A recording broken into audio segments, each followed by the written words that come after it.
gange bampita Maria Sana zibadde ssaawa nga 11 nensimuka mu tulo mbadde neebase nensimuka mu tulo nempulira nga waliwo ebintu ebikoonagana nga mpulira ebintu bipaalika bipaasuka neŋŋamba kiki kino buti awo nenzigula oluumu yange nenfuluma wabweru ngenza okulaba nga motoka eri kwaka omuliro. Wembaddeko awo nendaba n'omwana ng'ali mu ddinisa ali kumpita ati anti ngenda okutunula ku mwana ng'omwana ali musaayi ne mubuuza gw'obadde ki naŋŋamba mami atusaze ffenna mu nnyumba ffenna n'abannange bonna atufumise ebiso ne muddamu ne mugamba ye mami aliwa n'agamba agenze buti nze nenzirayo mu ruumu nenzigyayo ekisulumuzo kyange nenzija nenzigulayo ennyumba ennene nennyingira okutuuka ku ruumu z'abaana nga zonna azigadde ebisulumuzo simanyi we biri nga zonna amaze oziggalawo buti awo nefuluma wabweru nentandika okukuba enduulu awo banneiba ne bakola ki ne bavaayo. Ebyo byendabye buti ndabyeko omwana omu yekka ng'aliko ekiwundu wano omu aye bano abalala sizzeeyo kubalaba kubifaako kuba nange amaanyi gamaze ne gampwamu nga sirina kutegeera ekiddako.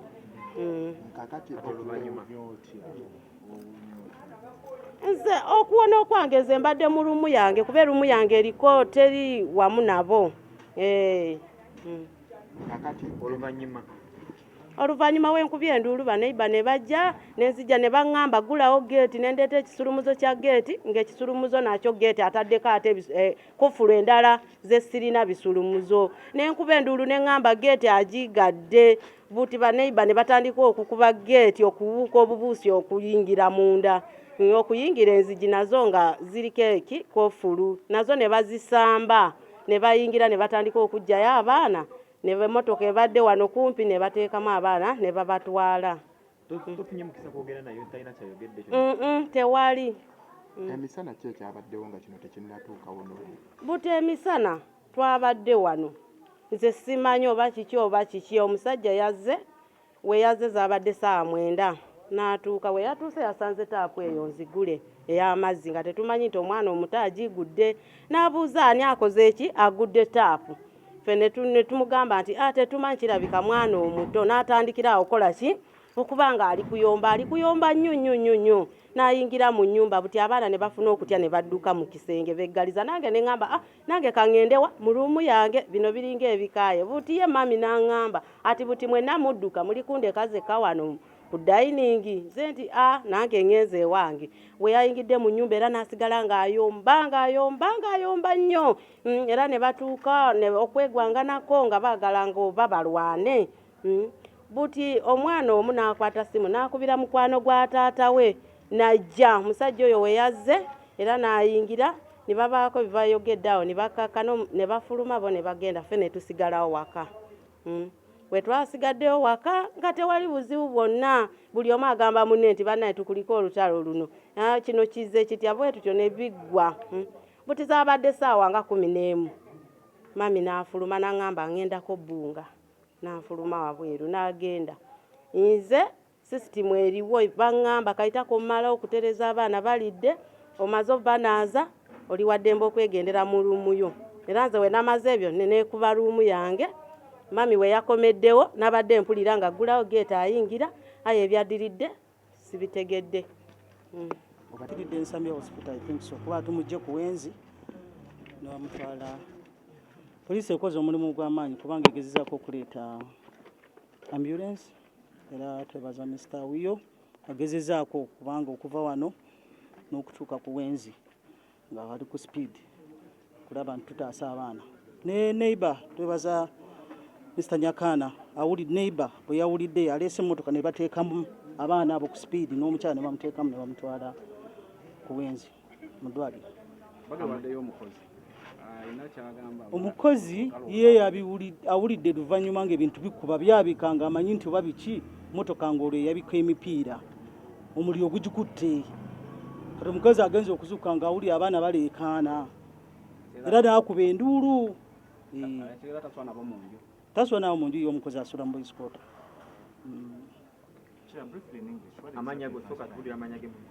Amanya gani? Agago chair. Called Mrs. Mugiru Mary. There's a neighbor called me that the car is burning. Then I called the fire. When I called the fire, I came. But at first, even the husband called me, please, Chair, can you help me? My wife is killing my children. And I asked what happened. And he told me, I don't know. So I wake up and I come to the scene. When I come to the scene, I find there are someone crying. And I went back on the main road because I was calling the fire brigade. The fire came very fast. Even they find just the car. The house was starting burning, but the car. But I told the boys to climb up the gate and enter inside so that they can help the children. But when they entered, they find already the big girl died, already cut it in the neck. And the other one from the stomach, the intestines was outside. The other girls, even the stomach. And the mother also injured from the stomach also. So we took them to the Wenzi. I called the Osawa. He's a good man because he tried his best and came very fast. We went with him to the Wenzi hospital. After Wenzi hospital, they called the ambulances. The ambulance came like 4 immediately. They took the boy, the first girl, which was cut from the stomach. They took her to Musambia Hospital. But even we can thank the hospital of Wenzi because they have tried their best to do the first aid.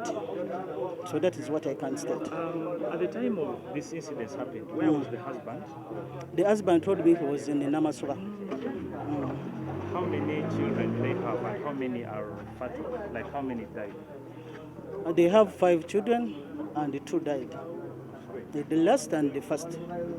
We understand at the time of rescue where some neighbors jumped over, there was a helper outside. What is the state of the helper? Which helper? The neighbor? Yes, the maid.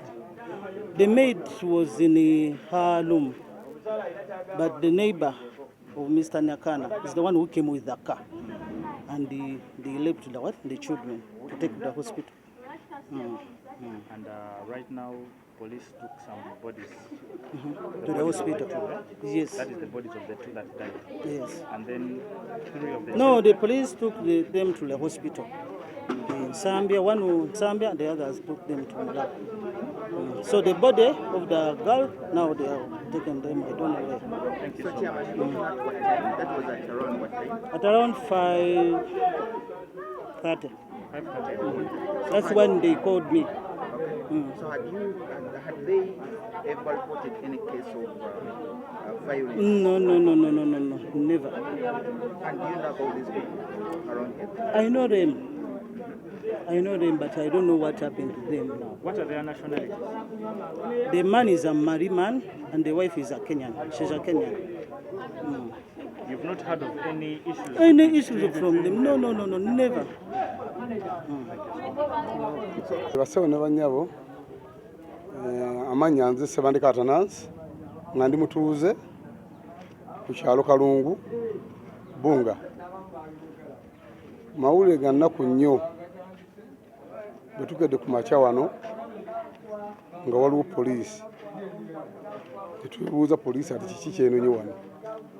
Nga waliwo neighbor waffe omukyala Munnakenya n'omwami yava Mali.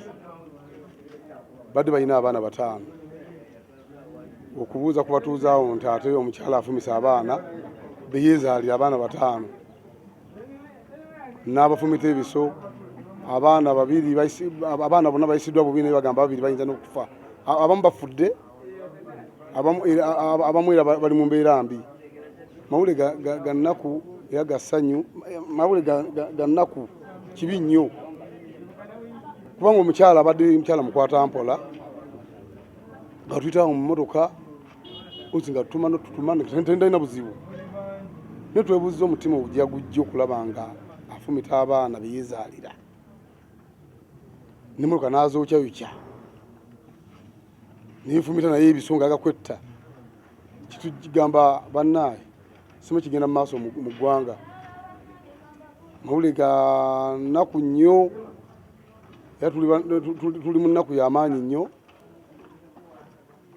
kale kibi nnyo ddala omwinako nga batuuze banne mumwinako ebyafaayo byonna babadde omanyiko ku ntalo ezibaddewo obadde olina kyomumanyiko nze mbadde simanyi ntalo zaabwe kubanga omwami abadde ya mukwano gwange awo nga gye ntubuuziganya n'omwami mukyala nga talina buzibu era nga tubuuziganya awo nga bayita olunsi mu motoka nakuwa kajjambo olunsi n'abako ne byabatumanga awo nkoze nga talina buzibu kigere era nze mbadde manyi mukyalo oyo munnauganda naye baŋŋambya munnakenya omwami ye munammali omwami adde aganga Munigeria naye bagamba yava mu Mali era batuuze kuno balina amaka gaabwe balina nezifaamu saidi zayo mukono naye nga nze mbadde sibasuubyawo kuba na kintu ekyo wakati mubanga olw'obutabanguko mu maka gaabwe era nze kibadde kyekango kyamaanyi nnyo kubanga balina obutakkaanya mu maka gaabwe twayingidde netugezaawo netusanga omukyala oba maidi akolamu nga naye olwetategedde kiri munda tumubuuza buzibu kinaga yaka tugamba kimu emotoka y'omukazi ekukaaba kwe kwakaaba tugamba tugulirewo munda tulabe aki tutaasa abali munda kubanga omuliro mungi kuyinza okukola ki kuyinza okuyingira ate nekwokya ebyomunda wakiri tutaasa abalimu abalamu ng'amaze otugamba nti mulimu omukyala n'abaana mwebali omwami taliimu bwe twayingidde enzigi zonna twasanze nga nzigale bwe twatuuse munda kye twakoze ne tutandika osamba enzigi ne tuyingira bwe twasambye enzigi ne tuyingira bwe twatuuse twatuukidde ku kaana akamu mu kisenge nga kakudde wansi kayise ebyenda nga bakayisizaamu ekiso ne tulaba akokubiri nako nga bakayisizaamu naye ko tebakafumise bubi nnyo kubanga ko twasanze kakaaba n'okukaaba naye nga n'okutambula nga kasobola otambula ne tugezaako okulwana tujjeyo ono omwana eyayise ebyenda tufune nga wali omuzira kisa naye yazze ng'addukirira yazze n'emmotoka tumuteeke emmotoka eyo wakiri tumudduse mu ddwaliro oba oli awo osanga tuyinza okutaasa obulamu bwe naye we twagezaako tufulumya omwana tumuteeka mu mmotoka ate be twalese munda kulaba nti baggulawo enzigi zonna musula abaana nga batuyita ne bagamba mujje mukomewo tusitule ate abalala nabo abalala bali mu mbeera mbi era we twayingidde ne tusanga omwana omuwala kwe basazeeko obulago mu kisenge nga yeebase agalamidde bw'ati naye ng'emikono akizinze bw'ati ng'ajjudde mu musaayi yenna nga yeebase mu musaayi ku buliri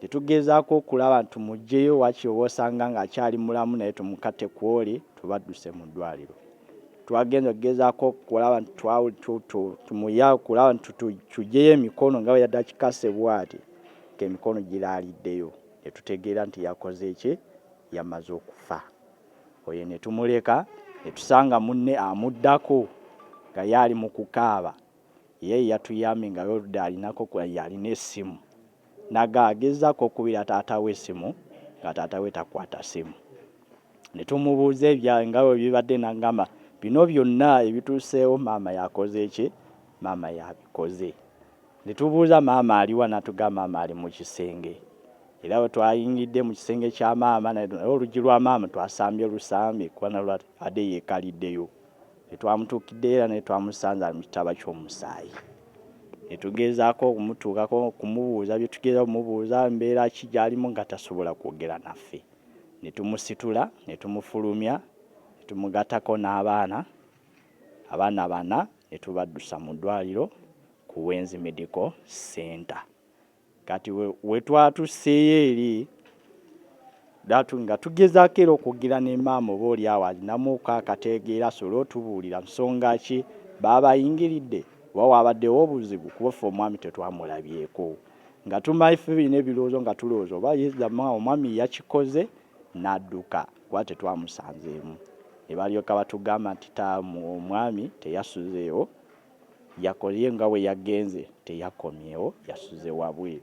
Kati awo ebyaddiridde era n'omwami nga twatuuse eri ku wenzi tukwata essimu y'omuwala gye twasanze tugezaako okukubira omwami. Bwe twakubidde omwami n'atugamba nti omukyala yamukubidde ku ssimu zadde saa 6 kwa kiro.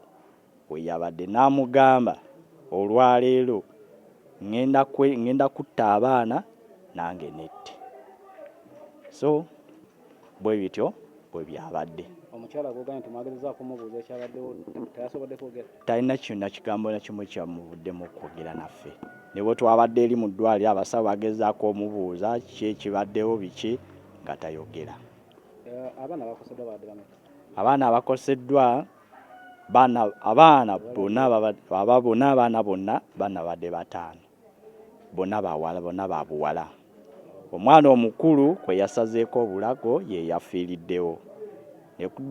Amuddako ye yamufumbisa ekiso wano ku lubuto naye nga ye mulamu era yetusuubira tulina essuubi nti ajja kudda engulu kubanga ye takoseddwa nnyo. Then wali akaana akalala kali emyaka nga 8. Ako ke kagenze nga kayiise ebyenda era bakatutte naye nga ko tetusuubira nti kayinza okuwona. Then ne wabaawo akalala akato akaddirira kwoli nako embeera yako tebadde nnungi naye ko tusuubira kuteeka mu ssaala ko kayinza okuwona. Bakafumise lubuto. Then omulala kali akakuluko akaddako oli omukulu ow'okubiri ko bakafumise ku kisambi. Ye takoseddwa nnyo ye n'oli omukulu abadde ayogera nakali ke kabadde kwogera. Babiri be batugambye nti maama ye yabatuusizzaako ebyo byonna. Emmotoka era twasanze ng'emmotoka eyaka nga yabadde eyaka omuliro. Kati bwe twatuuse mu ddiiro twasanzeewo ekidomola kya petro kya lita 5 naye nga muli haafu, sigaddemu haafu. Naffe kyetuteebereza nti sajja yakosezza okwokya emmotoka.